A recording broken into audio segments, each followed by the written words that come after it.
Welcome, age of vintage society. The golden age of Hollywood is known for its glitz, glamour and classic movies. Northwestern University researchers have peeled back the gilded sheen to reveal an industry tarnished by severe gender inequality. A new study ties the ousting of women directors, actors, producers and screenwriters to the rise of entertainment studios. Why the golden age of Hollywood was not so golden for women. Make sure to watch the video until the end and leave your thoughts in the comments. If you are new here, join our wonderful community by subscribing to the Age of Vintage channel.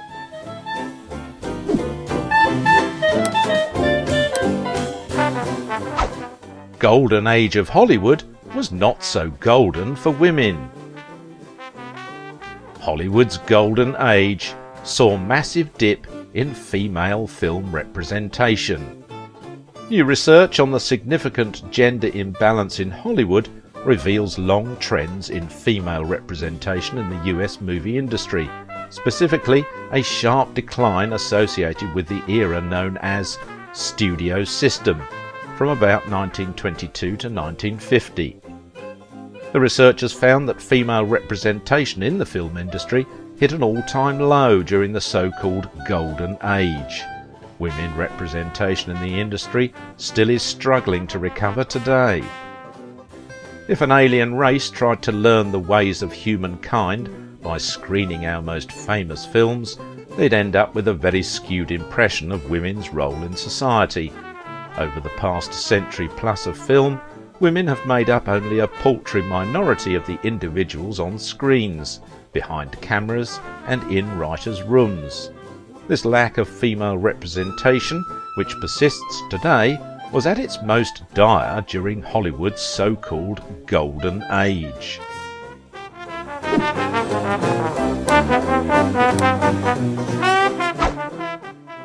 A lot of people view this era through rose-coloured glasses because Hollywood was producing so many great movies, said Northwestern's Louis Amaral, who led the study. They argue that types of movies being made, such as westerns, action and crime, caused the decrease in female representation. But we found the decrease occurred across all genres, including musicals, comedy, fantasy and romance. In the study published in the journal PLOS 1, a team of researchers led by Northwestern University's Louis Amaral analysed decades of data from the American Film Institute archive and the Internet Movie Database, IMDb. Amaral is the Erastus Otis Haven Professor of Chemical and Biological Engineering in Northwestern's McCormack School of Engineering. Amaral and his colleagues suggest that the rise of the entertainment studio system, which largely replaced independent filmmaking with a few massive male-run companies, may be to blame for the start of this troubling trend. To conduct the study, Amaral and his team analysed 26,000 movies produced between 1910 and 2010. The team looked across all genres to measure how many women worked as actors, screenwriters, directors and producers. Across all genres and all four job types, the resulting graphs form the exact same U-shape pattern. Roles for women increased from 1910 to 1920 and then sharply dropped. Around 1950, the roles steadily increased until 2010.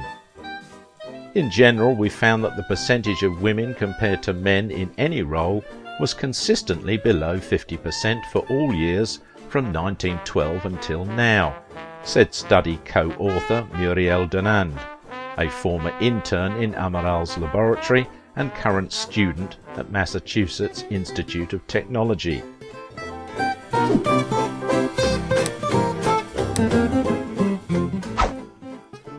Men hire men. It looks like male producers hire male directors and male writers, says Amaral in a statement. This is association, not causation, but the data is very suggestive. Before Hollywood's golden age, the industry was fueled by independent filmmakers, and women participation was steadily increasing. From 1910 to 1920, according to Amaral's data, women actors comprised roughly 40% of casts. Women wrote 20% of movies, produced 12%, and directed 5%. By 1930, acting roles for women were cut in half. Producing and directing roles hit close to zero. Amaral and Danan said the data suggested that the studio system, which emerged between 1915 and 1920, is most likely responsible for the shift.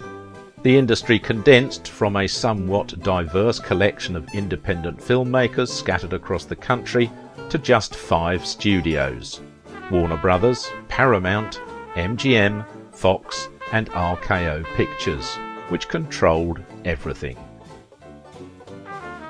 As the studio system falls under the control of a small group of men, women are receiving fewer and fewer jobs. For the first time, movies were accompanied by sound and visual effects that dramatised the actions of characters shuttling through carefully cut scenes. Films began to pour out of studios by the dozens, producing classics like Casablanca, The Wizard of Oz and Singing in the Rain that still hold sway today. Let's stop for a minute and think about it. Do you wonder how it would have affected Hollywood movie industry if women took control at the time? Please let me know your thoughts in the comments. The findings deal a blow to the reputation of Hollywood's golden age, which, as the moniker indicates, has long been romanticised as a cultural high point in cinematic history. Spanning roughly 1913 to 1969, the era ushered in a bevy of technological advances that transformed the way viewers engaged with films. But a closer look reveals a thornier side to the first half of the 20th century.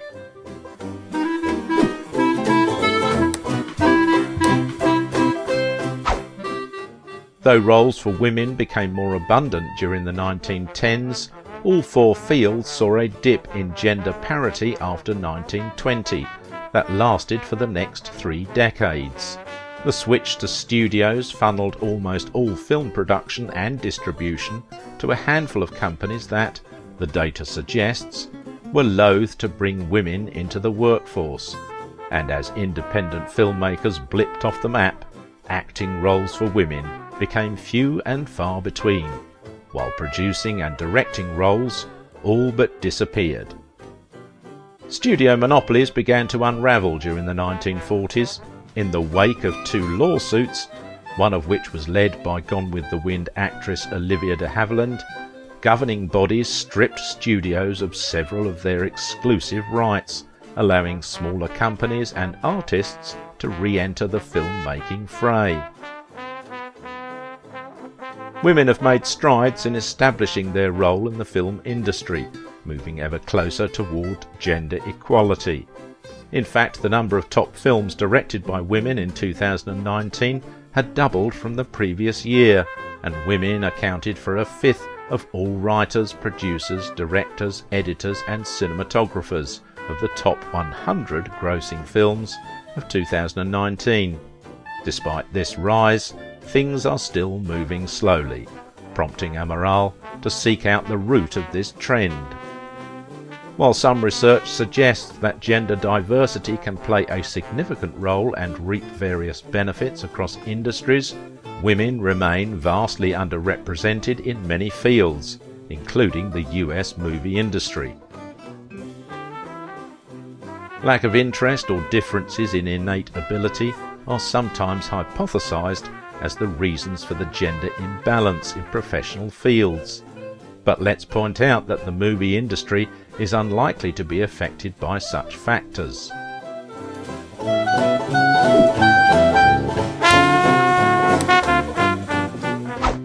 But while female representation in Hollywood has slowly increased, it remains low. A separate study done by the San Diego State University found that of the 250 films released in 2017, 88% had no female directors, 83% had no female writers, and 96% had no female cinematographers. The study also found, however, that when a film has at least one female writer or director, women are more likely to be cast in key roles. Both studies shine a spotlight on the slow but sure progress taking place behind the cameras. The authors note their findings do not demonstrate causal relationships, but suggest that female producers and directors may help to further the careers of other women in the industry. The findings also hold potential to shed light on disparities in other fields, such as computer science, architecture and mechanical engineering, that have experienced similar declines in female representation as the fields grew in importance. Women improve conditions for other women. Then, two groundbreaking lawsuits caused the studio system to break apart. First, Oscar-nominated actor Olivia de Havilland, who had an exclusive contract with Warner Brothers, sued the studio in 1943 to be freed from her contract and won. In 1948, the US federal government sued Paramount Pictures in an antitrust case. At the time, movie studios owned their own theatres and distributed their own movies. When Paramount lost, studios could no longer exclusively produce, distribute and exhibit their films. These legal changes took the power away from a handful of men and gave more people the power to start changing the industry, Amaral said. There is a connection between increased concentration of power and decreased participation of women. Among the insights hidden in the data, Amaral found that women producers tend to hire greater proportions of women to work in their films.